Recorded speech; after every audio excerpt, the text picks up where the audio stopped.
The continuity trial had run 19 years without a single unresolved result, and the reason for that had nothing to do with discipline and everything to do with eyes. Corravine cadets don't see time the way I do. Their ocular clusters run in layered pairs, 4 to a socket, each pair reading a slightly offset slice of the same instant, and blending the result into something continuous, unbroken, seamless.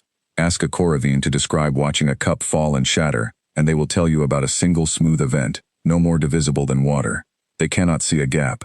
Their biology doesn't have a slot for one. Which is why when their kinetic failure simulator threw a stray half-second of sensor noise once every so often, nobody in 19 years had ever caught it doing anything but disappear into the general shape of the drill. It was written off in year 1 as an artifact of the containment field. Nobody had chased it since, because nobody could see that there was anything to chase. I was sitting in the observation tier at the back of the chamber, badge reading audit, observe only. Because someone in processing had translated collision reconstruction technician into a term that meant, roughly, sorter of broken things, and filed me 2 tiers below where my transfer paperwork said I should be. Nobody had bothered to correct it. Nobody had bothered to look at me at all, which suited me fine. Assessor Warden Renok HFY ran the briefing the way he ran every briefing, 4 eyes forward, unhurried. The trial injects one structural fault into the transit hull. You will identify it before the 50-second mark. There is also a known sensor anomaly in the historical logs. It has never been resolved, and it will not be resolved by you. Do not spend your window chasing it. He said this every session, the way you'd remind someone not to touch a stove that had never once been hot. Senior Cadet Dorothy Callan looked back at me once. The way you'd notice a chair that had wandered into the wrong room, and said nothing. She didn't need to. Her crest color said it for her. The chamber itself was the one honest thing in the building. No projections, no soft simulation shell, an actual decommissioned transit hull section bolted to a 6-axis gimbal, scarred along the floor plating from cadets who'd braced wrong and slid over the years. It smelled like every piece of real hardware I'd ever worked around. Hot metal, recycled air, the particular ozone tang of a containment field doing more work than it wanted to. When the gimbal threw a deceleration event, you felt it in the fillings of your teeth before your eyes had finished registering the warning lights. That part, at least, hadn't been softened for anyone. The drill ran 12 cadets through in sequence that morning. 8 cadets called the injected fault clean, inside the 50-second window. 2 missed it and washed out to remedial track. 2 more caught it late, on the second pass, and stood there afterward looking like men who'd been slapped by weather. One of them, a broad-shouldered cadet named Vorin Ashkeel, spent his full window staring at a readout that never wavered, chasing something he half-remembered from an older cadet's warning, and came out of the chair pale and apologizing to no one in particular. HFY told him, not unkindly, that the anomaly wasn't his to solve and never had been. None of the 12 mentioned the flicker by name.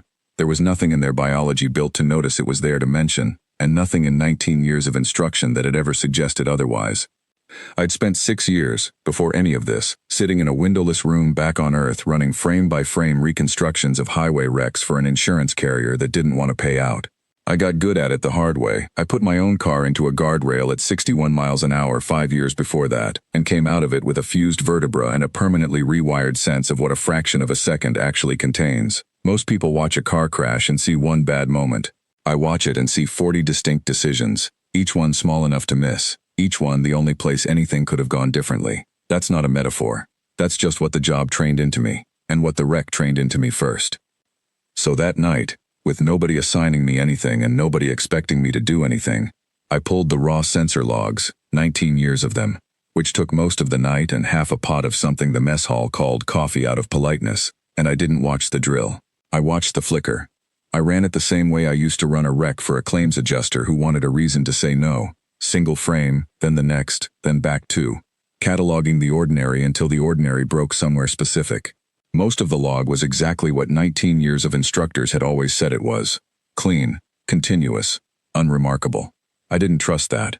A clean record that long usually means nobody's ever looked at it the right way, not that there was nothing there to find. It wasn't random. I want to be clear about that, because for 19 years the official record called it random, and the official record was wrong in a very specific way.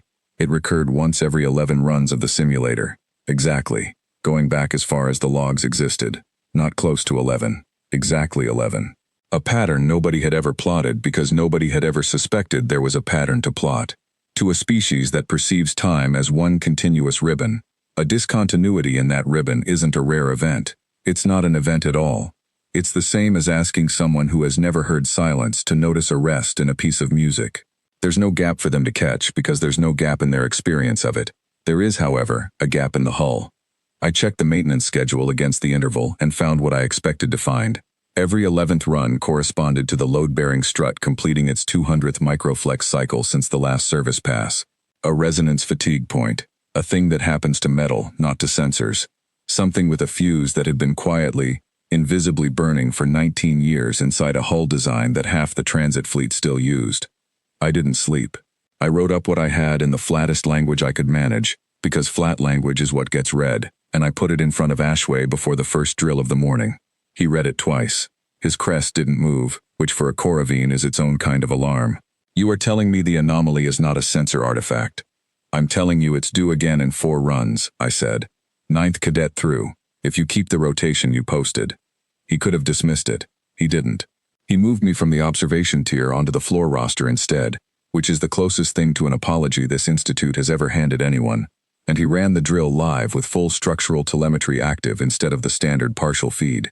Run 9 went the way the schedule said it would. Dorothy Callan was in the chair, clean and fast on the injected fault, 31 seconds, a personal best. Then, at the exact mark I'd predicted, 4 seconds before the drill's official end, the real fault hit, not the fault the simulator had injected, the other one, the one that had been living in the hull's bones since before any cadet currently on this floor was born. A hairline fracture propagation, structural, verified within the hour by a materials team that came in white-faced and did not leave for 2 days. 19 years of unexplained artifact became, in the space of 1 afternoon, active structural anomaly, fleet advisory pending. Every transit hull built to that spec, across every academy this side of the relay, went into inspection within the week. I did not get a ceremony. I did not particularly want one. I got my transfer status quietly corrected, 3 tiers up from where it had sat, and a materials engineer twice my age who shook my hand and didn't let go for a beat longer than the moment called for. Voren found me in the mess hall 2 days later and asked, without any of Dorothy's edge, how I'd known where to look when nobody else had ever thought to. I told him the truth, which is that I hadn't known. I'd only spent 5 years learning what it cost to miss the one frame that mattered, and after that, looking hard at ordinary things stopped feeling optional.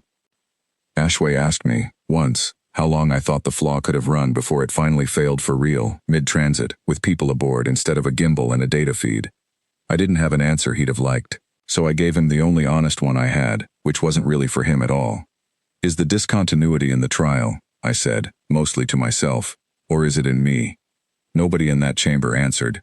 HFY's crest held steady, unreadable in the particular way that meant he was thinking about it, and would keep thinking about it long after I'd left the floor. Dorothy didn't look back this time. I picked up the log printout, folded it once, and went to find out what time the next kinetic run started.